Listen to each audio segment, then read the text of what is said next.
Pour bien comprendre, il faut revenir aux racines de la Belgique. En 1830, en créant le pays, on crée aussi le belge. Mais la Belgique est un état tampon. Les frontières politiques ne sont pas des frontières culturelles. Le belge original est donc un peu français, un peu hollandais et un peu allemand. Au XIXe siècle, les premiers mouvements de population en Belgique sont internes. Les Flamands qui viennent travailler en particulier dans la zone industrielle en Wallonie, surtout après les années 1860-80. Et puis il y a aussi un mouvement transfrontalier, puisqu'il y a des travailleurs belges qui vont travailler dans le Nord-Pas-de-Calais et des Français qui viennent travailler en Wallonie, toujours dans le monde industriel. À la fin de la Première Guerre mondiale, la Belgique manque de main-d'œuvre. On fait venir des travailleurs étrangers, des Français, puis des Polonais et des Italiens. En 10 ans, près de 200 000 personnes arrivent en Belgique. Pour la suite, on va tester les connaissances d'enfants de l'immigration. Mehdi, belge d'origine marocaine. C'est mon grand-père, donc maternel, qui a immigré quand ma mère, je pense, va avoir 6 ou 7 ans. Alina, elle est née en Pologne. Et je suis venue comme j'avais mes 23 ans. Toto, lui, c'est son père qui est venu d'Italie.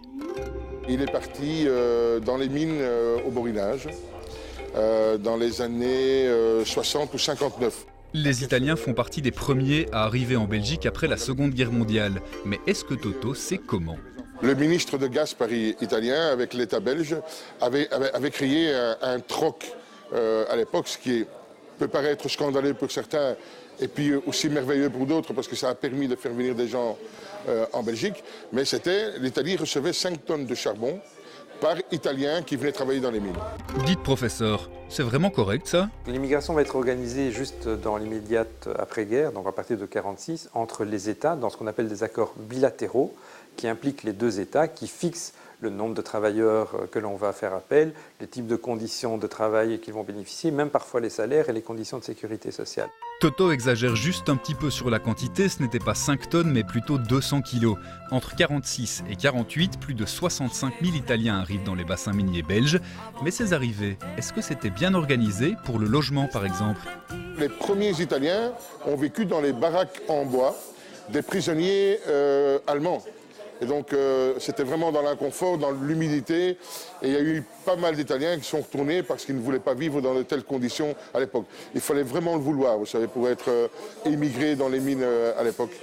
Et on pourrait même préciser une autre chose qui est très connue, c'est que même les établissements scolaires, par exemple, n'avaient absolument pas prévu l'arrivée d'enfants étrangers. Donc il n'y avait rien qui était prévu dans les écoles pour l'apprentissage d'enfants qui ne parlaient pas le français alors qu'ils étaient soumis à l'obligation scolaire. En août 1956, un incendie éclate dans le charbonnage du bois du Casier, à Marcinelle. 262 personnes meurent. Après la catastrophe, l'Italie suspend l'émigration vers la Belgique, qui se tourne vers d'autres pays, comme l'Espagne ou le Maroc. On a vu des tracts qui se distribuaient au Maroc, justement, pour proposer aux gens de venir travailler, parce qu'on avait, je pense, besoin de main-d'œuvre ici en Belgique.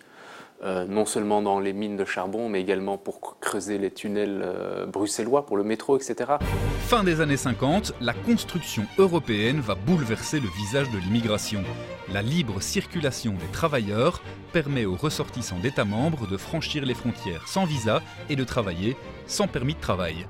Italiens, Espagnols, Portugais, puis Bulgares et Polonais, dès 1968, les pays membres de l'UE apportent 62% des travailleurs étrangers en Belgique. Mais quand Alina est arrivée, la Pologne ne faisait pas encore partie de l'Union européenne.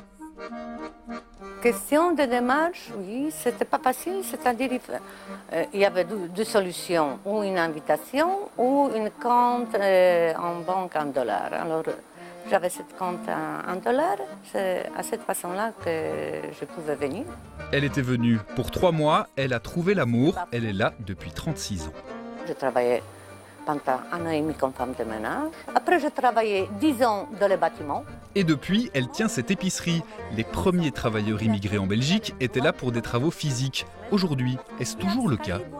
Ce qu'on observe depuis les années 90, c'est un peu différent. D'abord, ils sont dans d'autres secteurs. Il y a beaucoup de travailleurs, mais essentiellement dans la construction et dans les services. Et par ailleurs, le profil est différent. Il y a une très grande féminisation. Il y a vraiment beaucoup de femmes qui viennent, non pas parce qu'elles sont mariées à un travailleur qui est étranger, mais parce qu'elles-mêmes sont seules et qu'elles veulent travailler. Et par ailleurs, ces nouveaux migrants sont souvent des gens qui viennent des zones urbaines, donc des villes, et qui viennent aussi avec un niveau de diplôme qui est beaucoup plus élevé qu'il ne l'était par le passé. Aujourd'hui, une forme d'immigration importante, c'est le regroupement familial. Les étrangers légalement installés en Belgique peuvent faire venir femmes et enfants, ainsi que sous certaines conditions d'autres membres de leur famille. Depuis 1990, un phénomène nouveau est apparu. Le nombre de demandes d'asile est en augmentation de 13 000 en 1990 à 3 fois plus aujourd'hui. C'est vrai que les réfugiés, au départ, ne viennent pas ici pour un motif de travail, mais ce qui est important, c'est que très majoritairement, ces réfugiés, hommes et femmes d'ailleurs, travaillent, mais à partir d'un certain temps d'adaptation à la situation belge, la connaissance de la langue, la connaissance du secteur, etc. Notre histoire a commencé par quelques mots d'amour. La Belgique est un pays multiculturel. De Salvatore Adamo à Marwan Fellaini, l'immigration a d'ailleurs offert au pays quelques-unes de ses plus grandes stars. Et je te les rendais.